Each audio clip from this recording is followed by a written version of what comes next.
ओम नमो भगवते वासुदेवाय. ओम नमो भगवते वासुदेवाय. ओम नमो भगवते वासुदेवाय. ओम ज्ञानाय नमः. सार्थ ज्ञानेश्वरी, दिवस 217, अध्याय 9.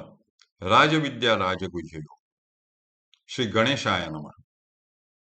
का शीस खांडुनी आपुले, पायीच्या खती बांधिले, तैसे मृत्यू लोकीचे भले आहे आघवे.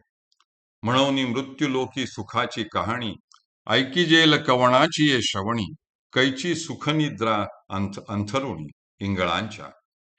जिये लोकीचा चंद्र क्षयरोगी, जेथ उदयो होय असता लागी, दुःख लेऊनी सुखाची अंगी, सळीत जगाते. जेथ मंगळाची अंकुरी, सवेची अमंगळाची पडे पोहरी, मृत्यू उदराची या परीवरी, गर्भू गिवसी. जे नाही तया ते चिंतवी, तव तेची नेईजे गंधर्वी, गेली याची कवणे गावी, शुद्धी न लगे. किंवा आपले शीश म्हणजे मस्तक खांडून आपल्या पायीच्या खती म्हणजे जखमेवर बांधणे जितके चांगले, योग्य वा श्रेयस्कर आहे, तितकेच या मृत्यूलोकीचे सर्व व्यवहार वा भोग भले म्हणजे चांगले, योग्य वा श्रेयस्कर आहेत. म्हणून मृत्यूलोकीच्या केवळ सुखाची कहाणी कोणाच्या श्रवणी पडेल? इंगळांच्या म्हणजे पेटत्या निखाऱ्यांच्या अंथरुणावर कोणाला सुखाची निद्रा कशी येईल? ज्या लोकीचा चंद्र क्षयरोगी म्हणजे पूर्णत्वाला येताच क्षय पावणारा आहे, जेथे इतर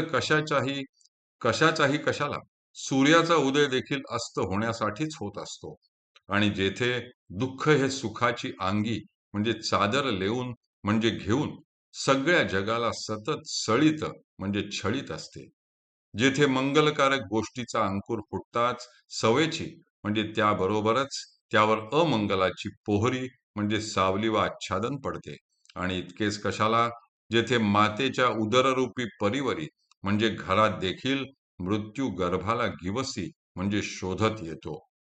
मृत्यू लोकातील वस्ती जे नाही व जे अप्राप्य आहे त्याचेच चिंतन व त्याचीच चिंता करायला लावते, आणि जे प्राप्त होते ते गंधर्व व अदृश्य पुरुष घेऊन जातात. प्राप्त झालेले आयुष्य यमदूत घेऊन जातात, आणि ते कोणत्या गावी नेतात याचा शोध देखील लागत नाही. अगा गिवसिता अघविया वाटी, परतले पाऊलची नाही किरीटी, सैंध निमाली निमालिया सैंध निमलियाची या गोठी, ती ये पुराणे जेथीची. जेथीची ये अनित्यतेची थोरी, करीत या ब्रह्मयाचे आयुष्य वेरी, कैसे नाही होणे अवधारी, निपटून या.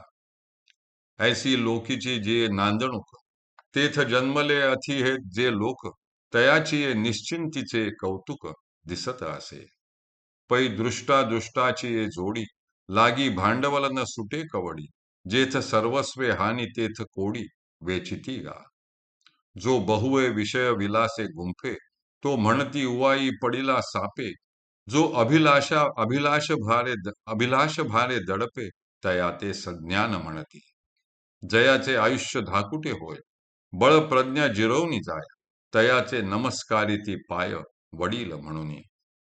अरे किरीटी, सगळ्या वाटांनी गिवसिता म्हणजे शोध घेतला, तरी मृत्यूच्या मुखात गेलेल्यांचे एकही पाऊल परत फिरलेले दिसत नाही. आणि जेथील पुराणे ही तेथे निमालियाची या गोठी म्हणजे मरण पावलेल्यांच्या गोष्टींनी भरलेली आहेत. जेथील अनित्यतेची थोरवी या मृत्यू लोकाची रचना करणाऱ्या ब्रह्मदेवाच्या आयुष्याचे पूर्ण वर्णन केले तरी संपणार नाही. म्हणजेच ब्रह्मदेव देखील कसा अनित्य वा अशाश्वत आहे ते अवधारी म्हणजे नीट लक्ष देऊन ऐक. ज्या लोकीची नांदणूक वा परिस्थिती अशी आहे, त्या लोकी ज्यांनी जन्म घेतला आहे, त्या लोकांच्या आयुष्याविषयीच्या निश्चिंतीचे म्हणजे निष्काळजीपणाचे वा बेफिकीरपणाचे कौतुक करावेसे वाटते व त्याचे आश्चर्य वाटते. अरे, दृष्टादृष्टाची ये जोडी म्हणजे इहलोकी व परलोकी खरा लाभ करून घेण्यासाठी त्यांच्या हातून एक कवडी देखील सुटत नाही, आणि खरे पाहता जेथे सर्वस्वाची हानी होत असते, तेथे कोडी म्हणजे कोट्यावधींचा खर्च हे सहज करतात. जो बहुवे म्हणजे पुष्कळ प्रकारच्या विषय विलासांमध्ये गुंफे म्हणजे निमग्न आहे. तो वास्तविक पाहता कालसर्पाच्या उवाई म्हणजे मुखात पडलेला असताना सध्या सुखात आहे असे म्हणतात. आणि जो विविध अभिलाषांच्या भाराने वा लोभाने दडपला गेला आहे वा ग्रस्त झाला आहे, तो सज्ञान आहे असे म्हणतात. ज्याचे आयुष्य धाकुटे होय, म्हणजे थोडेच उरले आहे, व ज्याचे बल आणि प्रज्ञा जिरून गेले आहेत, अशा म्हाताऱ्याचे पाय धरून त्याला वडील म्हणून नमस्कार करतात. हरिहि ओम, हरिहि ओम, हरिहि ओम. हरये नमः, हरये नमः, हरये नमः.